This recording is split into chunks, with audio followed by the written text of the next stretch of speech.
Hello students, आज हम पढ़ेंगे डायबिटीज मेलाइटिस। तो डायबिटीज मेलाइटिस जिसे हाइपरग्लाइसीमिया भी बोला जाता है। हाइपरग्लाइसीमिया मतलब increased level of glucose in the blood. Normal से जब ब्लड में ग्लूकोज लेवल बहुत ज्यादा अप हो जाता है, इंक्रीज हो जाता है, उसे हाइपरग्लाइसीमिया भी बोल देते हैं। और उसकी वजह से ये जो डिजीज कंडीशन है उसे डायबिटीज मेलाइटिस भी बोल देते हैं। तो सबसे पहले इसकी हम डेफिनेशंस जो है वो डिस्कस करेंगे, लेकिन उससे पहले भी हमें ये जानना होगा कि ये जो डायबिटीज मेलाइटिस है ये हम बोल सकते हैं कि ये जीआई प्रॉब्लम भी है और ये एंडोक्राइन डिसऑर्डर भी है। एंडोक्राइन डिसऑर्डर्स है because it is related to the hormones. ये वाली प्रॉब्लम जो है डायबिटीज मेलाइटिस, ये किस हार्मोन की कमी के कारण होती है? उस हार्मोन का नाम है इंसुलिन। तो एक तो सबसे पहले हमने क्या करना है, ये याद रखना है कि इंसुलिन की डेफिशिएंसी या इंसुलिन की कमी की वजह से डायबिटीज मेलाइटिस होता है। बच्चों में भी हो सकता है, बड़ों में भी हो सकता है और ओल्ड एज में भी हो सकता है। It depends upon the type of diabetes, बच्चों में कौन सी टाइप होती है एंड बड़ों में कौन सी टाइप होती है। तो सबसे पहले तो आपने ये याद रखना है कि इंसुलिन हार्मोन की कमी की वजह से ये प्रॉब्लम होती है। और सेकंड क्वेश्चन ये आता है कि इंसुलिन हार्मोन बनाता कौन है? तो इंसुलिन हार्मोन बनाता कौन है? हमारे बॉडी में जो होता है ग्लैंड जिसका नाम है पेंक्रियास। तो पेंक्रियास जो है वो बनाता है इंसुलिन हार्मोन। पेंक्रियास जो है हमारे डाइजेस्टिव सिस्टम का ऑर्गन है, लेकिन ये एक ग्लैंड भी है जो कि इंसुलिन हार्मोन भी बनाता है। और ये डाइजेस्टिव सिस्टम में ये जो है पेंक्रियाटिक जूस भी बनाता है जो कि डाइजेशन में हेल्प करते हैं, और ये हार्मोन भी बनाता है। इसीलिए ये जो है pancreas as a exocrine gland भी काम करता है and as a endocrine gland भी ये पेंक्रियास काम करता है। और इसे जो है इसीलिए हम मीजोक्राइन ग्लैंड इसे बोल देते हैं। सेकंड थिंग आपने याद रखनी है, एक तो ये क्लियर हो गया कि इंसुलिन हार्मोन का इंपॉर्टेंट रोल है ग्लूकोज को रेगुलेट करने में हमारी बॉडी में। और इंसुलिन हार्मोन कौन बनाता है? पेंक्रियास। पेंक्रियास के कौन से सेल इंसुलिन हार्मोन बनाते हैं? Beta cells, cells of Langerhans. Langerhans के ये बीटा सेल जो है इंसुलिन हार्मोन बनाते हैं। तो किसी भी वजह से अगर यहाँ पे बीटा सेल्स की डिस्ट्रक्शन हो गई या बीटा सेल्स की कमी हो गई तो इंसुलिन हार्मोन प्रॉपर नहीं बन पाएगा, और इंसुलिन हार्मोन जो है ब्लड में प्रॉपर बन के नहीं जा पाएगा, जिसकी वजह से ग्लूकोज जो है वो हमारी बॉडी में रेगुलेट नहीं हो पाएगी। उसकी अमाउंट सेल टिश्यू को नहीं मिल पाएगा वो यूज करने के लिए, और लिवर में स्टोर नहीं हो पाएगा, जिसकी वजह से ग्लूकोज जो है एक्स्ट्रा ग्लूकोज ब्लड में अकमुलेट होता रहेगा, जिसे बोलते हैं डायबिटीज मेलाइटिस या हाइपरग्लाइसीमिया। तो ये हो गई normal introduction about the diabetes mellitus. Second, अगर हम डिटेल में करें तो पेंक्रियास के बारे में, पेंक्रियास जो है हमारा पेंक्रियाटिक जूस बना बना के इंटेस्टाइन में रिलीज करता है। तो इसके बाद अगर हम थोड़ा डिटेल में करें तो हम सबसे पहले जो है कार्बोहाइड्रेट इंजेस्ट करते हैं, मतलब कुछ भी हम मीठा खाते हैं जिसे हम जो है बायोकेमिकली हम कार्बोहाइड्रेट बोल देते हैं। कुछ भी हमने मीठा जो है सॉलिड चीज, लिक्विड चीज हमने इंजेस्ट कर ली, मतलब अपने मुंह में डाल ली, हमने खा ली, और खाने के बाद मुंह में डालने के बाद हम उसे चबाना शुरू कर देते हैं। तो डाइजेशन शुरू हो गई, मैकेनिकल डाइजेशन यहाँ पे शुरू हो गई। जब हम किसी भी फूड को चबाते हैं that is called mechanical digestion. Food को जो हम मैकेनिकली छोटे छोटे पार्ट्स में हमारे टीथ जो है उसे ब्रेक डाउन कर देते हैं। साथ ही साथ में वो हमारे मुंह में क्या प्रेजेंट है? Salivary glands. और सलाइवरी ग्लैंड्स क्या बनाते हैं? सलाइवा बनाते हैं जिसमें प्रेजेंट होता है अमाइलेज। तो अमाइलेज जैसे हमने कुछ भी कार्बोहाइड्रेट खाया, मीठा खाया, तो वो मैकेनिकल डाइजेशन के बाद केमिकली डाइजेशन उसकी कैसे होनी है? वो अमाइलेज के साथ हमारे मुंह में ही अमाइलेज के साथ, सलाइवरी अमाइलेज के साथ उसने मिक्स हो जाना है। तो वहीं से ही कार्बोहाइड्रेट की डाइजेशन शुरू हो गई। After that we swallow that, और फूड पाइप के जरिए मुंह में डाइजेशन होने के बाद फूड पाइप के जरिए वो हमारा कार्बोहाइड्रेट कहाँ पहुंच गया? हमारे स्टमक में पहुंच गया। तो यहाँ कार्बोहाइड्रेट की डाइजेशन नहीं होनी, बिकॉज हमारे स्टमक का जो एनवायरमेंट होता है इट इज एसिडिक। तो एसिडिक एनवायरमेंट में अमाइलेज काम करना बंद कर देता है।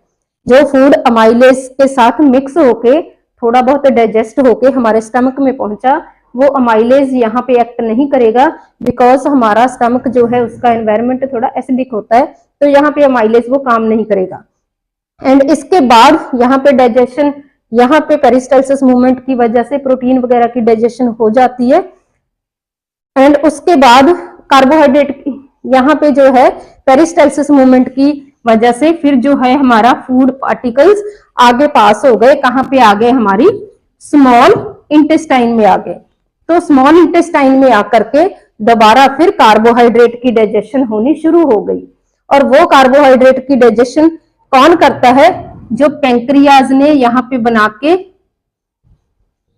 पैंक्रियाटिक जूस हमारी स्मॉल इंटेस्टाइन में रिलीज कर दिया। वो जो पैंक्रियाटिक जूस है उसमें भी अमाइलेज प्रेजेंट है, और वो क्या करेगा? कार्बोहाइड्रेट की डाइजेशन में हेल्प करेगा। तो यहाँ पे एक बात हमें क्लियर हो गई, जो हम कि जो भी हम कार्बोहाइड्रेट खाते हैं उसकी डाइजेशन एक तो हमारी सलाइवा करेगा, उसकी डाइजेशन एक तो हमारा सलाइवा करेगा, और फिर उसकी डाइजेशन स्टमक में स्टॉप हो जाएगी। फिर उसकी डाइजेशन जो है स्मॉल इंटेस्टाइन में होगी, इसकी हेल्प से जो पैंक्रियाज अमाइलेज बनाएगा, और उसकी डाइजेशन यहाँ पे पूरी हो गई। एंड डाइजेशन के बाद क्या होता है? अब्जॉर्प्शन। डाइजेशन के बाद नेक्स्ट स्टेप क्या होता है? जो भी डाइजेस्ट हो गया कार्बोहाइड्रेट, अभी डाइजेस्ट हो गया पूरी तरीके से स्मॉल इंटेस्टाइन में आकर के, ये डाइजेस्ट हो गया, और इसके बाद क्या होना है? इसकी अब्जॉर्प्शन होनी है। यहाँ पे आगे भी अगर हम ड्रॉ करें तो हमारी यहाँ पे क्या है? स्मॉल इंटेस्टाइन है। तो एंड प्रोडक्ट कार्बोहाइड्रेट की डाइजेशन के बाद एंड प्रोडक्ट क्या बन गया? ग्लूकोज बन गया। ग्लूकोज बन गया, फ्रक्टोज बन गया। वो क्या करना है? ये जो स्मॉल इंटेस्टाइन है इसके अराउंड क्या होगी? छोटी छोटी ब्लड वेसल्स। तो एंड प्रोडक्ट को वो ब्लड क्या करता है? अपने में अब्सॉर्ब कर लेता है। मतलब न्यूट्रिशन जो हम खाते पीते हैं, डाइजेशन के बाद जो भी न्यूट्रिशन होती है वो हमारा ब्लड यहाँ से सोख लेता है, अब्सॉर्ब कर लेता है। तो वो ब्लड हो गया न्यूट्रिशन रिच ब्लड हो गया। उस ब्लड में जो ब्लड हमारे डाइजेस्टिव सिस्टम के अराउंड जो ब्लड वेसल्स हैं, उस ब्लड में क्या हो गया? काफी मात्रा में न्यूट्रिशन हो गया, क्योंकि उस ब्लड ने क्या किया? न्यूट्रिशन को अब्सॉर्ब कर लिया हमारी स्मॉल इंटेस्टाइन से। तो वो ब्लड न्यूट्रिशन रिच ब्लड जो है वो यहाँ से इंटेस्टाइन से सारा न्यूट्रिशन कैरी करके कहाँ लेके जाता है? लीवर तक लेके जाता है। यहाँ से न्यूट्रिशियस रिच ब्लड जो है यहाँ से किधर को गया? एक साइड पे जो हमारा लीवर होता है वहां पे चला गया वो वाला blood. That blood is rich in nutrition. तो वहां पे जाके लीवर जो है, लीवर ने ये डिसाइड करना है उस न्यूट्रिशन को स्टोर करके रखना है। मतलब फॉर एग्जाम्पल न्यूट्रिशन यहाँ पे हम कौन सी लेंगे? ग्लूकोज, कि उस ग्लूकोज को लीवर ने स्टोर करके रखना है, जहां से आगे हमारे बॉडी के ऑर्गन्स को, और हर एक ऑर्गन हमें पता है सेल टिश्यू का बना है, मतलब आगे उसे सेल टिश्यू को देना है एनर्जी प्रोडक्शन के लिए या नहीं देना है। It depends upon the level of glucose present in the blood. तो यहाँ से जो ब्लड है ग्लूकोज को एंड अदर न्यूट्रिएंट्स को अब्सॉर्ब करके कहाँ लेके जाएगा? लीवर में लेके जाएगा, जिसे हम बोलते हैं portal circulation. Nutritious rich blood जो है जब ब्लड वेसल्स इकट्ठा करके लीवर की तरफ लेके जाती है उसे हम बोलते हैं पोर्टल सर्कुलेशन। तो लीवर में पहुंच गया हमारा न्यूट्रिशन वाला ब्लड, और उस न्यूट्रिशन, कौन से न्यूट्रिशन की बात कर रहे हैं हम? Glucose, that is the end product of carbohydrate metabolism. जो भी हम कार्बोहाइड्रेट हमने खाया वो डाइजेस्ट होके एंड में क्या बन गया? ग्लूकोज बन गया। स्मॉलेस्ट यूनिट बन गई, एक छोटा मॉलिक्यूल बन गया जो कि ब्लड में अब्सॉर्ब हो गया, और अब्सॉर्ब होने के बाद कहाँ पे पहुंच गया? लीवर में पहुंच गया। भी लीवर ने डिसाइड करना है कि इसे स्टोर करके रखना है, जहाँ आगे हमारे बॉडी के सेल टिश्यू को दे देना है एनर्जी प्रोडक्शन के लिए। So it is clear. तो जो हम बोल रहे हैं कि लीवर ने डिसाइड करना है स्टोर करके रखने की, नहीं, वहां पे रोल आ जाता है इंसुलिन का। अभी इंसुलिन भी कौन बनाता है? पैंक्रियाज। पैंक्रियाज जो है डाइजेस्टिव एंजाइम भी बनाता है, और पैंक्रियाज जो है इंसुलिन भी बनाता है। और इंसुलिन बना के ये हमारी स्मॉल इंटेस्टाइन में सिक्रीट नहीं करता, ये किधर डिफ्यूज कर देता है? हार्मोन्स को, because insulin is a hormone, और हार्मोन जो है डायरेक्टली ब्लड में डिफ्यूज होते हैं, वो किसी डक्ट के थ्रू डायरेक्टली किसी ऑर्गन में नहीं जाते, वो हमारे ब्लड में डिफ्यूज होते हैं। और ब्लड के जरिए ये इंसुलिन भी कहाँ पहुंचेगा, ब्लड में डिफ्यूज होने के बाद ये इंसुलिन भी कहाँ पहुंचेगा, लिवर में पहुंचेगा। और वहां पे क्या कर देगा, ये लिवर में जाके ये ग्लूकोज को, एक्स्ट्रा ग्लूकोज को ग्लाइकोजन में कन्वर्ट कर देगा। यहाँ पे किसका रोल है, इंसुलिन का। इंसुलिन क्या कर देगा, एक्स्ट्रा ग्लूकोज को ग्लाइकोजन में कन्वर्ट करके हमारे जो लिवर में स्टोर कर देगा, जहां हमारे मसल्स में स्टोर कर देगा, जहां हमारे जो भी एक्टिव सेल्स हैं जहां उनको यूज करने के लिए दे देगा। तो ये तो हो गया स्टोरेज का। और इंसुलिन का रोल हम यहाँ पे भी पढ़ेंगे, ये हमारा यहाँ पे सेल है। तो इंसुलिन की प्रोडक्शन का आपको क्लियर हो गया कि पैंक्रियाज बनाता है, ब्लड में डिफ्यूज करता है, और इसका रोल जो है लिवर में भी है। इंसुलिन का रोल जहां पे ये ग्लूकोज को स्टोर कर देता है, जहां इसका रोल जो है इंसुलिन का रोल और कहां पे है, हमारे सेल मेम्ब्रेन के नजदीक। तो यहाँ पे ब्लड के जरिए इंसुलिन पहुंच गया, ये है हमारा इंसुलिन जो कि ब्लड के जरिए कहां पहुंच गया, तो ये है इंसुलिन जो कि ब्लड के जरिए हमारे सेल टिश्यू तक भी पहुंच गया, लिवर में भी पहुंच गया था, सेल टिश्यू के पास भी पहुंच गया। अभी सेल टिश्यू के पास पहुंच के इसमें क्या करना है, ये है हमारी किसी भी सेल की प्लाज्मा मेम्ब्रेन। सेल की सेल मेम्ब्रेन बोल लो चाहे प्लाज्मा मेम्ब्रेन बोल लो। तो प्लाज्मा मेम्ब्रेन पे या सेल मेम्ब्रेन पे क्या लगे होते हैं, इंसुलिन रिसेप्टर, मतलब इंसुलिन रिसीव करने वाले यहाँ पे इंसुलिन रिसेप्टर लगे होते हैं प्लाज्मा मेम्ब्रेन पे। वो क्या करते हैं, इंसुलिन को रिसीव कर लेते हैं, और वो इंसुलिन अंदर जाके क्या करता है, सेल के अंदर जाके वो इंसुलिन क्या करता है, किस चीज को एक्टिवेट करता है, ग्लूकोज ट्रांसपोर्टर जो चैनल हैं इनको इंसुलिन एक्टिवेट कर देगा और ग्लूकोज को सेल में जाने के लिए हेल्प कर देगा। तो ग्लूकोज जो है अपने आप सेल मेम्ब्रेन क्रॉस नहीं कर सकता, उसे जरूरत पड़ी है यहाँ पे इंसुलिन की। इसीलिए हम बोलते हैं अगर इंसुलिन की कमी हो जाए तो डायबिटीज मेलाइटस कैसे हो जाता है, ये कंसेप्ट यहाँ पे आपका क्लियर हो जाएगा। अगर ये वाला इंसुलिन इसकी कमी हो जाए तो कम अंदर जाएगा और ग्लूकोज की अपटेक, जिसे हम बोलते हैं ना कि सेल टिश्यू जो है ग्लूकोज को यूज करते हैं, ग्लूकोज को यूज करते हैं एंड ऑक्सीजन को यूज करते हैं। किस बात के लिए, एनर्जी प्रोडक्शन के लिए। हम जो डेली की एक्टिविटी करते हैं, हमें एनर्जी चाहिए बोलने के लिए, चलने फिरने के लिए, तो वो एनर्जी कहाँ पे जो हमारी बॉडी के अंदर मेटाबॉलिक एक्टिविटीज हो रही हैं, सभी काम के लिए जो है एनर्जी चाहिए। तो वो एनर्जी कहाँ से आती है, अगर सेल जो है ग्लूकोज यूज करेगा तो एनर्जी मिलेगी। और सेल जो है ग्लूकोज कैसे यूज करेगा, अगर इंसुलिन रिसेप्टर जो है इंसुलिन अंदर जाएगी और वो ग्लूकोज को ट्रांसपोर्ट करने के लिए इस चैनल को ओपन कर देगी। तो यहाँ पे मेन रोल है इंसुलिन का। इंसुलिन जो है सेल टिश्यू के नजदीक आई, प्लाज्मा मेम्ब्रेन के नजदीक आई, वहां पे इंसुलिन रिसेप्टर लगे होते हैं। तो इंसुलिन रिसेप्टर जो है ये रिसीव कर लेंगे और इंसुलिन जो है हमारे सेल के अंदर चली गई और अंदर जाके इसने क्या कर दिया, हमारे ग्लूकोज ट्रांसपोर्टर ये जो चैनल है इनको ओपन कर दिया और इसके जरिए ग्लूकोज हमारी जो बाहर प्रेजेंट थी ब्लड में वो हमारे सेल के अंदर चली गई।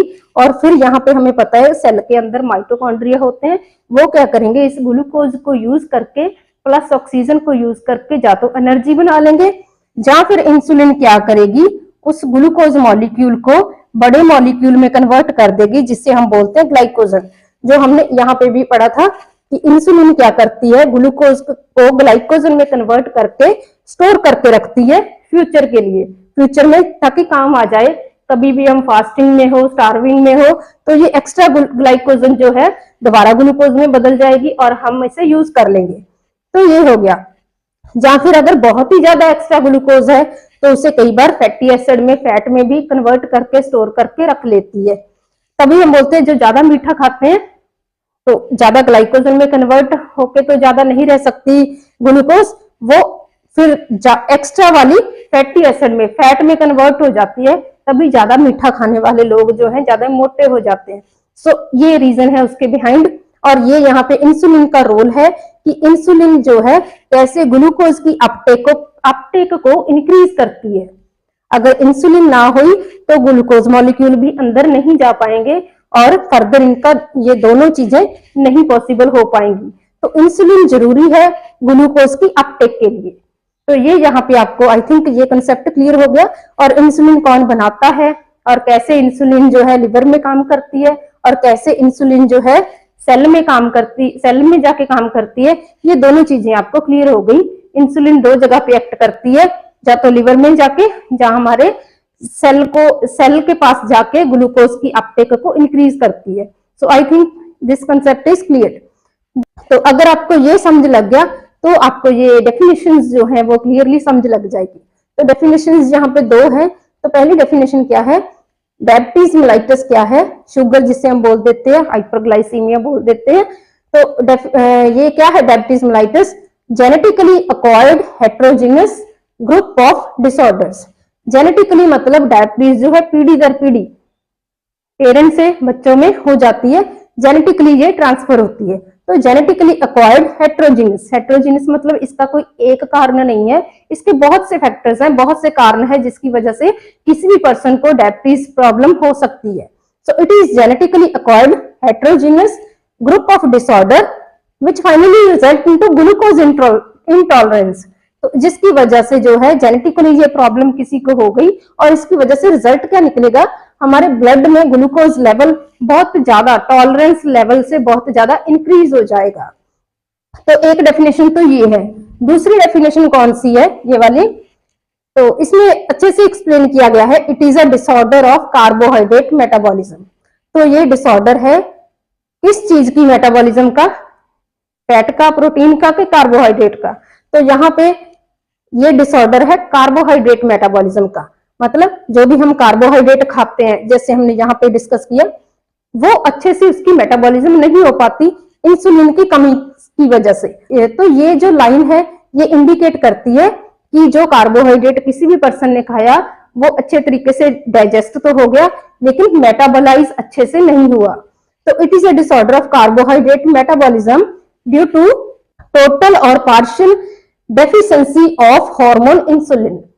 इस वजह से कार्बोहाइड्रेट अच्छे से मेटाबॉलिज्म नहीं हुआ, या तो उस पर्सन के ब्लड में टोटली ही हार्मोन इंसुलिन नहीं है, या थोड़ा सा कम है हार्मोन इंसुलिन, इसकी वजह से उस पर्सन का जो है कार्बोहाइड्रेट अच्छे से मेटाबोलाइज नहीं हो पाया। एंड और इसके बारे में कि स्टार्टिंग तो इस प्रॉब्लम की स्टार्टिंग में तो कार्बोहाइड्रेट मेटाबॉलिज्म हम बोल देते हैं कि इंसुलिन की कमी की वजह से कार्बोहाइड्रेट अच्छे से मेटाबोलाइज नहीं हो पाया, लेकिन बाद में जब ये प्रॉब्लम कॉम्प्लिकेटेड हो जाती है तो ये फैट की मेटाबॉलिज्म भी डिस्टर्ब कर देती है एंड प्रोटीन मेटाबॉलिज्म भी डिस्टर्ब कर देती है। क्योंकि जो भी हम खाते हैं, या तो हम प्रोटीन फॉर्म में खाते हैं, या कार्बोहाइड्रेट फॉर्म में खाते हैं, या हम फैट फॉर्म में खाते हैं, जो भी, तो वो सबसे पहले डाइजेस्ट होता है, फिर वो मेटाबोलाइज होता है कि कौन सी चीज ने स्टोर होना है और कौन सी चीज ने हमारे जो है सेल टिश्यू के पास पहुंचना है यूज होने के लिए। It depends upon our lifestyle. Then next is about the etiology. Diabetes mellitus की एटियोलॉजी जो है, जैसे हमने डेफिनेशन में डिस्कस किया, it is a genetically acquired heterogeneous group of disorders. मतलब यहाँ पे एक फैक्टर नहीं है, काफी सारे फैक्टर जो है रिस्पॉन्सिबल है for the disease of diabetes mellitus. तो इसके लिए काफी सारे फैक्टर्स रिस्पॉन्सिबल हैं। फॉर एग्जाम्पल, अगर किसी की जेनेटिक हिस्ट्री है प्लस उसका जो है लाइफस्टाइल है, या उसका जो है प्रीडिस्पोजिंग फैक्टर्स हैं, ये दोनों चीजें कंबाइन हो गई तो ये क्या करेंगी, ऑटोइम्यून डिस्ट्रक्शन करेगी। ऑटोइम्यून डिस्ट्रक्शन करेगी किसकी, बीटा सेल्स ऑफ पेंक्रियाज। तो यहाँ पे ऑटोइम्यून मतलब अपने आप पर्सन का खुद का इम्यून सिस्टम ही अपने आप ऑटोमेटिकली ऐसी एंटीबॉडीज बनाएगा कि उस पर्सन के बीटा सेल जो हैं पेंक्रियाज के, वो धीरे धीरे करके खत्म होने शुरू हो जाएंगे। पहले उनकी काउंटिंग कम होगी, फिर वो डे बाय डे जो है खत्म होते जाएंगे, और इन्होंने ही बनानी होती है इंसुलिन। तो इंसुलिन की जो प्रोडक्शन है वो कम हो जाएगी। इंसुलिन की प्रोडक्शन जो है पेंक्रियाज अच्छे से नहीं कर पाएगा, क्योंकि बीटा सेल्स ने ही बनानी होती है इंसुलिन। अगर वही उनकी ही डिस्ट्रक्शन हो गई तो इंसुलिन की प्रोडक्शन कम हो जाएगी, और जिसकी वजह से क्या हो जाएगा, ग्लूकोज लेवल जो है बॉडी में अप हो जाएगा, इंक्रीज हो जाएगा। तो ये सिंबल इंडिकेट करता है कि ब्लड में ग्लूकोज लेवल इन ब्लड क्या हो गया, इंक्रीज्ड हो गया, है ना। तो बिकॉज हमें पता है इंसुलिन, जैसे हमने पहले डिस्कस किया कि सबसे पहले इंसुलिन ही सेल टिश्यू के पास क्या करती है, सेल की मेम्ब्रेन पे जो रिसेप्टर लगे होते हैं इंसुलिन को रिसीव करने वाले, वो इंसुलिन पहले जो है वहां पे रिसीव होती है और अंदर जाके प्लाज्मा मेम्ब्रेन क्रॉस करके क्या करती है, ग्लूकोज ट्रांसपोर्टर जो चैनल्स है उनको ओपन करती है, फिर ग्लूकोज की मेटाबॉलिज्म पॉसिबल है, मतलब ग्लूकोज जो है प्लाज्मा मेम्ब्रेन को क्रॉस करके सेल के अंदर जाता है, वहां पे जा तो माइटोकॉन्ड्रिया उसे यूज करते हैं एनर्जी प्रोडक्शन के लिए, जहां वो है वहां पे स्टोर हो जाता है एज अ फैट। तो अगर यही कम है तो ये सब प्रोसेस नहीं पॉसिबल, और इसीलिए ब्लड में ग्लूकोज का लेवल बढ़ता जाएगा क्योंकि सेल टिश्यू उस ग्लूकोज को यूज नहीं कर पाएंगे, और जैसे ही इंक्रीज हो गया नॉर्मल से ब्लड शुगर लेवल, उसे हम बोल देते हैं डायबिटीज मेलिटस। तो ये एक तरीके की क्या है, इटियोलॉजी भी है कि कैसे जेनेटिक फैक्टर रिस्पॉन्सिबल हैं डायबिटीज मेलिटस के लिए, और कैसे इन्वायरमेंटल फैक्टर जो है वो पॉसिबल, वो जो है रिस्पॉन्सिबल है डायबिटीज मेलिटस के लिए increase level of glucose in the blood में। ठीक है, तो ये एक तरीके की जो है इसका बिहाइंड, इसका कंसेप्ट भी क्लियर हो गया आपको, और ये जो है इटियोलॉजी भी है, और ये जो एक तरीके की पैथोफिजियोलॉजी भी है, लेकिन आगे हम पैथोफिजियोलॉजी डिटेल में डिस्कस करेंगे। सो this is about the aetiological factors. तो अदर इटियोलॉजिकल फैक्टर्स और भी हैं, लाइक पेंक्रियाज में ही ये इंसुलिन बनानी होती है, या तो उसके ऑटोइम्यून डिस्ट्रक्शन हो गई सेल्स की, या फिर पेंक्रियाज में कोई वायरल या बैक्टीरियल इन्फेक्शन हो गया जिसकी वजह से उसके बीटा सेल्स की डिस्ट्रक्शन हो गई इन्फेक्शन की वजह से, तभी वो अच्छे से इंसुलिन नहीं बना पाए। तो इटियोलॉजी इसकी यही है, दो तीन फैक्टर्स हैं जो कि इसकी प्रोडक्शन को, इंसुलिन की प्रोडक्शन को रोक देते हैं, जो इसकी डिस्ट्रक्शन करते हैं। So then next are about the types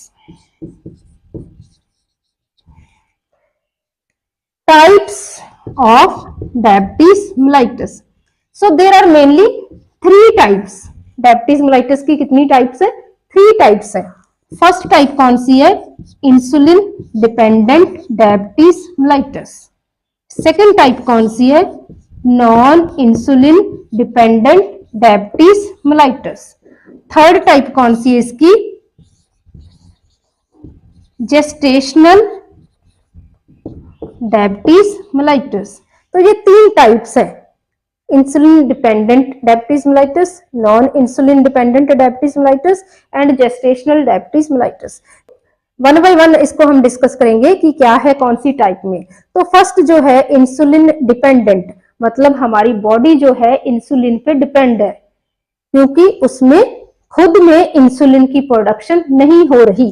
तो यहाँ पे आपने एक बात याद रखनी है कि बॉडी में इंसुलिन की प्रोडक्शन नहीं हो रही। हमारा जो पेंक्रियाज है वो इंसुलिन नहीं बना रहा किसी भी वजह करके, चाहे ऑटोइम्यून डिस्ट्रक्शन की वजह करके, चाहे इन्फेक्शन की वजह करके, पेंक्रियाज के जो बीटा सेल्स हैं वो इंसुलिन प्रोड्यूस नहीं कर रहे, इसीलिए पर्सन जो है इंसुलिन पे depend, insulin dependent diabetes mellitus. और ये जो टाइप है ये ज्यादातर कहाँ पे देखी गई है?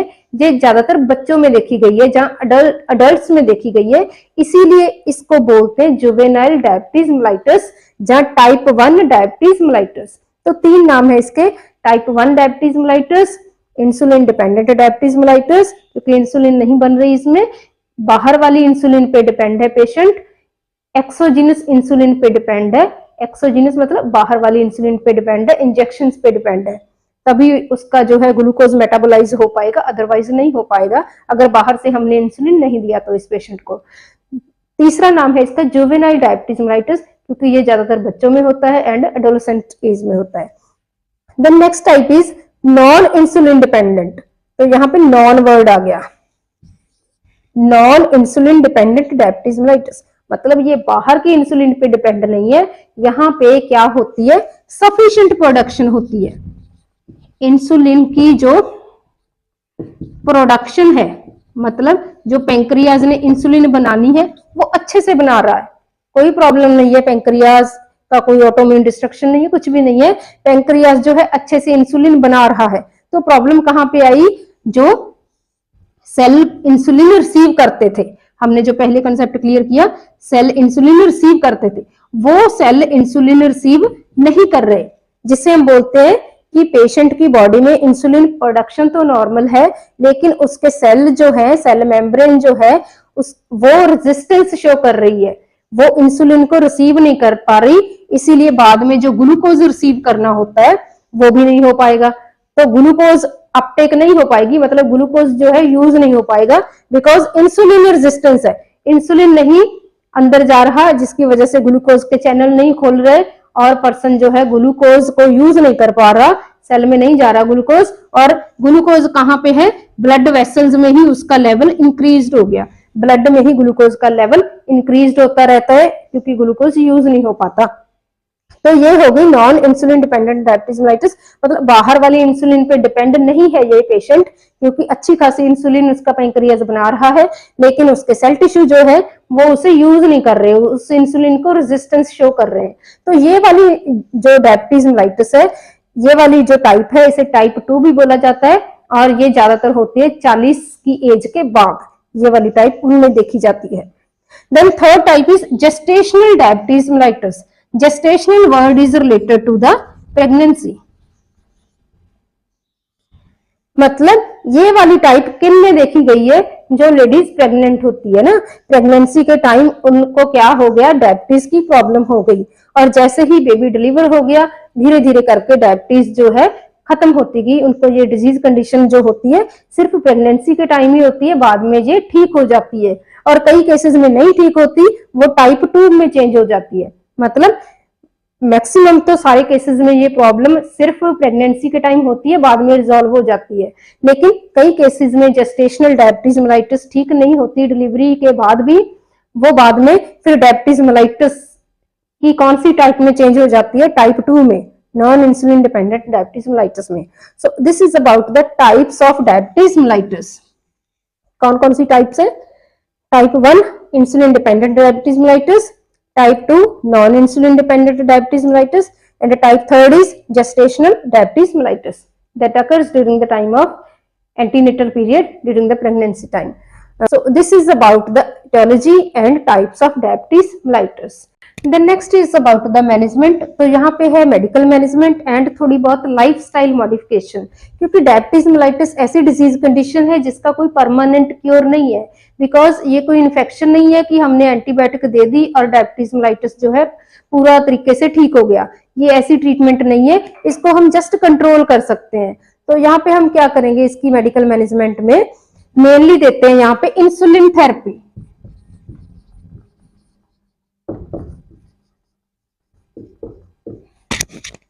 तो मेनली यहाँ पे देते हैं हम इंसुलिन थेरेपी। इंसुलिन की जो है डोज सेट की जाती है according to the level of glucose in the blood of the patient. तो पेशेंट के ब्लड में कितना लेवल है ग्लूकोज का, उसके अकॉर्डिंग पेशेंट को इंसुलिन की डोज जो है वो सेट की जाती है ना, कि पेशेंट जो है वो डेली इंसुलिन इंजेक्शन पेशेंट ने लेना होता है। तो पेशेंट को हम एजुकेशन ही ऐसी देते हैं कि खुद वो घर पे जो है इंसुलिन का इंजेक्शन अपनी फैट लेयर में, सबकुटेनियस लेयर में कैसे लगा सकता है, उसको साइट्स के बारे में इंसुलिन साइट्स के बारे में एजुकेशन दे सकते हैं, ठीक है, कि कहाँ पे जो है सबकुटेनियस 45 डिग्री के एंगल में जो है इंजेक्शन पेशेंट ने लगाना है खुद अपने, और जहां पे भी फैटी लेयर है उसके बॉडी में वहां पे जो इंजेक्शन लगा सकते हैं, और साइट जो है चेंज करके लगाना है। मतलब अगर वो अबडमन पे लगा रहा है, थाइस पे लगा रहा है, जहां पे भी फैट टिश्यू प्रेजेंट होते हैं, और मतलब डेली एक ही जगह पे इंजेक्शन नहीं लगाना, क्योंकि ये जो है ना इंसुलिन अगर एक ही जगह पे इंजेक्शन लगाए गए तो वहां के सेल टिश्यू में ये क्या करती है, एट्रोफिकल चेंजेस कर देती हैं, वहां पे सेल टिश्यू में फैट जो है डिसअपियर होनी शुरू हो जाती है, जिससे हम बोल देते हैं लिपोडिस्ट्रॉफी। मतलब वहां पे एट्रोफिकल चेंजेस, वहां पे सेल टिश्यू जो है, फैटी सेल टिश्यू जो है वो डिसअपियर होना शुरू हो जाते हैं। तो इसीलिए डेली जो इंजेक्शन लगाना है पेशेंट ने साइट चेंज करके लगाना है, एक जगह पे नहीं लगाना, और 45 डिग्री के एंगल पे लगाना है। और साथ में इसके एक चीज और ध्यान रखनी है कि ये खाली पेट नहीं लगाना, क्योंकि एकदम से इंसुलिन का इंजेक्शन जो है पेशेंट को हाइपरग्लाइसीमिया से हाइपोग्लाइसीमिया में भी भेज सकता है, एकदम से उसका शुगर लेवल बहुत डाउन हो सकता है, वो एक अनकॉन्शियस स्टेट में भी जा सकता है ग्लूकोज लेवल कम होने की वजह से। तो इसीलिए डाइट का भी साथ में ख्याल रखना है, कभी भी इंसुलिन का इंजेक्शन जो है उसके बाद खाना पीना है, मतलब उससे पहले भी खाया होना चाहिए। पेशेंट को खाली पेट ये इंजेक्शन नहीं लगाना। देन लाइफस्टाइल मॉडिफिकेशन भी कुछ करनी पड़ेगी पेशेंट को, जैसे हम मॉर्निंग वॉक के लिए एडवाइस कर सकते हैं ताकि एक्स्ट्रा ग्लूकोज जो है वो यूज हो जाए। इवनिंग वॉक के लिए पेशेंट को एडवाइस कर सकते हैं। डेली उसने केयर कैसे करनी है, अपनी न्यूट्रिशन में कम से कम शुगर लेना है। तो ये सारा थोड़ा बहुत लाइफ मॉडिफिकेशन जो है, मेडिटेशन कर सकता है पेशेंट स्ट्रेस फ्री रहने के लिए, क्योंकि जितनी स्ट्रेस होगी उतना ही हार्मोनल प्रॉब्लम आएगी, और ये हार्मोनल प्रॉब्लम है उतना ही उसको जो है डायबिटीज मेलाइटिस जो है फिर कॉम्प्लिकेटेड होती जाएगी। सो this is about the management, how we can control the glucose level with the help of insulin therapy, and how we can change our lifestyle, modify our lifestyle and control the diabetes mellitus. So this is about the management. Then next about the complications.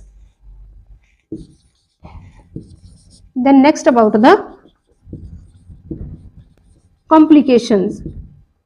इस disease condition की बहुत सी complications है, और उस complications को हम बोल देते हैं मेनली तो 3 pathies.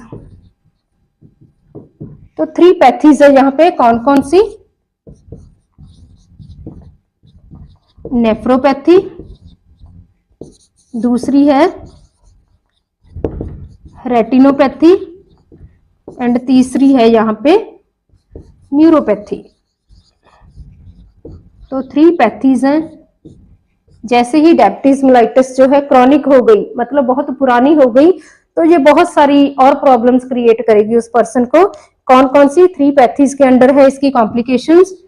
Nephropathy, retinopathy and neuropathy.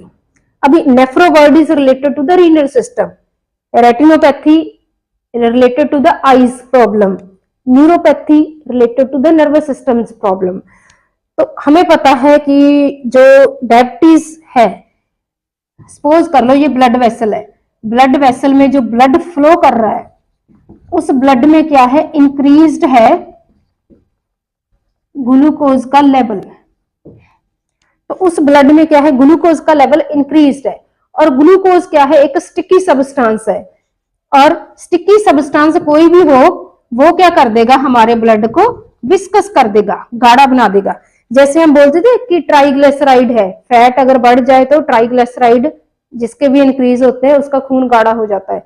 तो ऐसे ही जिसके भी ब्लड में ग्लूकोज बढ़ जाए उसका ब्लड जो है विस्कस हो जाता है, वो भी एक तरीके का गाढ़ा हो जाता है, स्टिकी हो जाता है। और ऐसा गाढ़ा और स्टिकी ब्लड जो है अच्छे से फ्लो नहीं कर पाएगा, उसका फ्लो जो है वो डिक्रीज्ड हो जाएगा। मतलब जो हमारी छोटी छोटी ब्लड वेसल्स होती हैं, कैपिलरीज होती हैं, उनमें ब्लड फ्लो कम फ्लो जाएगा, उसका ब्लड फ्लो उसका वो है डिक्रीज हो जाएगा। और इसकी वजह से जो हमारे सेल टिश्यू है उनको अच्छे से ब्लड सप्लाई नहीं हो पाएगी।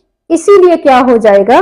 रीनल सिस्टम में भी वो ब्लड जो है अच्छे से फिल्टर होने के लिए कम जाएगा, और उस ब्लड में ग्लूकोज का लेवल ज्यादा होने की वजह से वहां पे इन्फेक्शन के चांस बढ़ जाएंगे, किडनी में इन्फेक्शन के चांस बढ़ जाएंगे, और धीरे धीरे इस पेशेंट की किडनियां जो है वो खराब होने लगेगी, क्योंकि ग्लूकोज जो है, शुगर जो है, वो एक मीडियम प्रोवाइड कर देता है बैक्टीरियल ग्रोथ के लिए। इसीलिए जो है ग्लूकोज वाले पेशेंट को रीनल इन्फेक्शन होने के चांसेस बहुत होते हैं, यूटीआई के चांसेस बहुत होते हैं, और डायरेक्ट ही नेफ्रॉन का इन्फेक्शन हो जाता है, क्योंकि नेफ्रॉन के पास ब्लड पहुंचता है ये फिल्टर होने के लिए, तो वहां पे इन्फेक्शन के चांसेस बढ़ जाते हैं और नेफ्रोपैथी की प्रॉब्लम आ जाती है। तो ऐसे ही ये जो ब्लड है वो अच्छी हेल्दी क्वांटिटी में, जो रेटिना हमारी ज्यादा वेस्कुलर लेयर है आईज की, वहां पे भी अच्छा हेल्दी ब्लड फ्लो नहीं कर पाएगा, और ब्लड विजन की प्रॉब्लम आएगी, रेटिनल डैमेज की प्रॉब्लम आएगी धीरे धीरे, जिसे बोलते हैं रेटिनोपैथी। ऐसे ही नर्वस सिस्टम की प्रॉब्लम आएगी। नर्वस सिस्टम में भी जो है पेशेंट जो है अच्छे से सेंसिबली जो है उसका नर्वस सिस्टम काम नहीं कर पाएगा।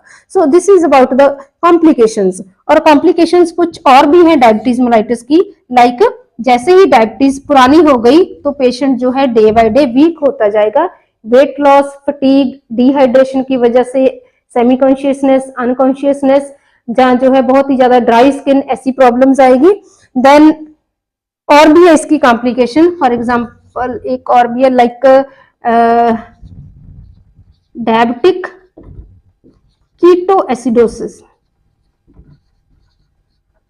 ये एक मेन कॉम्प्लिकेशन है, डायबिटिक कीटोएसिडोसिस मेन कॉम्प्लिकेशन है डायबिटीज मेलाइटस की। Diabetic word is related to diabetes, keto word related to ketone bodies, और एसिडोसिस मतलब कीटोन बॉडीज बहुत ज्यादा इंक्रीज्ड हो गई हमारे ब्लड में। तो कीटोन बॉडीज कहां से आ गई? अभी ग्लूकोज तो यूज नहीं कर रहा, इंसुलिन की कमी की वजह से जो सेल टिश्यू है वो ग्लूकोज नहीं यूज कर रहे एनर्जी प्रोडक्शन के लिए।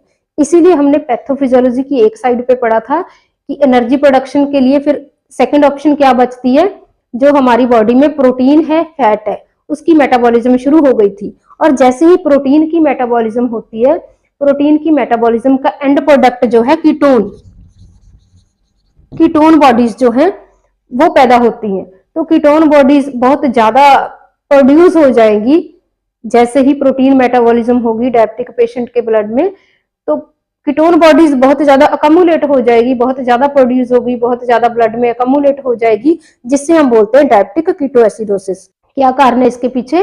प्रोटीन मेटाबॉलिज्म ज्यादा है, इसीलिए कीटोन बॉडीज की प्रोडक्शन ज्यादा है, और इतनी ज्यादा प्रोडक्शन होगी कि उसने हमारे ब्लड को एक एसिडिक स्टेट में पहुंचा दिया, जिसे हम बोलते थे ये डायबिटिक वाले पेशेंट में ही होती है, इसीलिए इसे बोलते हैं diabetic ketoacidosis. It is a complication of diabetes mellitus.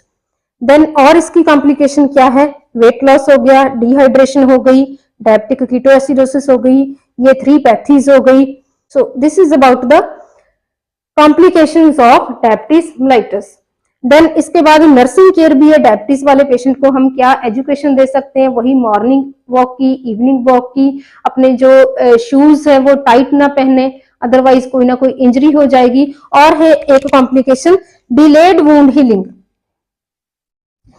क्योंकि डायबिटिक वाले पेशेंट को अगर इंजरी हो गई तो उसका जख्म जो है वो, उसके जख्म की जो हीलिंग है वो डिले हो जाएगी।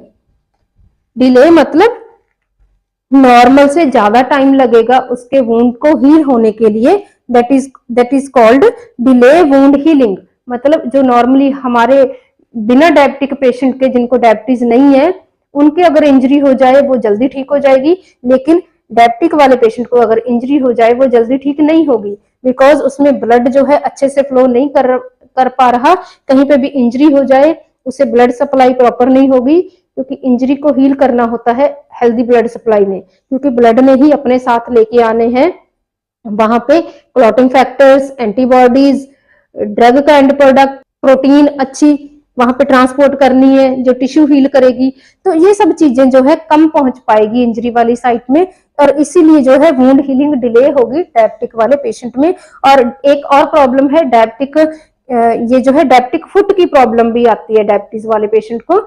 मगर वो क्या है कि अगर डायबिटीज वाले पेशेंट का कोई जो है पैरों में, पेरिफेरल एरिया में, फॉर एग्जांपल पैरों में जो है कोई कट वगैरह लग जाए, तो वहां पे जो है अंगूठा वगैरह वो काटना पड़ जाता है, क्योंकि वहां पे अच्छे से ब्लड सप्लाई नहीं है, वुंड हीलिंग अच्छे से नहीं होगी, और जो ब्लड आ रहा है उसमें ग्लूकोज ज्यादा है, और ग्लूकोज ज्यादा होने की वजह से वहां पे इन्फेक्शन के चांस और बढ़ जाएंगे, और धीरे धीरे जो है छोटा सा जख्म भी एक अब्सेस फॉर्मेशन हो जाएगी, वहां पे पस फॉर्मेशन हो जाएगी, वो एक गैंग्रीन में चेंज हो जाएगा, और धीरे धीरे वो जो है एक जो है टो जो है पैर का वो काटना पड़ सकता है। सो this is about the complications. Nephropathy, retinopathy, neuropathy, weight loss, diabetic ketoacidosis and delay wound healing, dehydration, unconsciousness. So these hypoglycemia, that is also a complication of diabetes mellitus। कि diabetes mellitus वाला patient अगर ज्यादा medicine खा ले, ज्यादा injection high dose में लगा ले, तो इमीडिएटली जो ज्यादा ग्लूकोज लेवल था वो कम में चेंज हो जाएगा, हाइपोग्लाइसीमिया हो जाएगा, ग्लूकोज का लेवल नॉर्मल से बहुत ज्यादा डाउन चला जाएगा। तो वो भी एक कॉम्प्लिकेशन है डायबिटीज मेलाइटिस की। सो this is all about the diabetes mellitus. इसकी डेफिनेशन के बारे में पढ़ा, और कैसे ग्लूकोज जो है यूज नहीं हो पाता और इसीलिए ब्लड में ज्यादा अकमुलेट हो जाता है, उसके पीछे जो है कंसेप्ट है वो हमारा क्लियर हो गया। इसके बाद पैथोफिजियोलॉजी, साइन एंड सिम्टम, कैसे डायग्नोज करना है इस प्रॉब्लम को, देन मैनेज कैसे करना है, क्योंकि इसका कोई परमानेंट क्योर तो है नहीं, और धीरे धीरे कॉम्प्लिकेट होकर ये और क्या प्रॉब्लम क्रिएट करेगी, क्या क्या कॉम्प्लिकेशंस आएंगी, और कैसे नर्सिंग केयर में हम इस पेशेंट को एजुकेट कर सकते हैं इंसुलिन इंजेक्शन के बारे में एजुकेशन दे सकते हैं, और डाइट कंट्रोल के बारे में बता सकते हैं, लाइफस्टाइल मॉडिफिकेशन के बारे में बता सकते हैं। तो होप सो ये टॉपिक जो है डिटेल में आपको क्लियर हो गया होगा। तो थैंक यू वेरी मच। अगर कोई डाउट है you can ask. Thank you.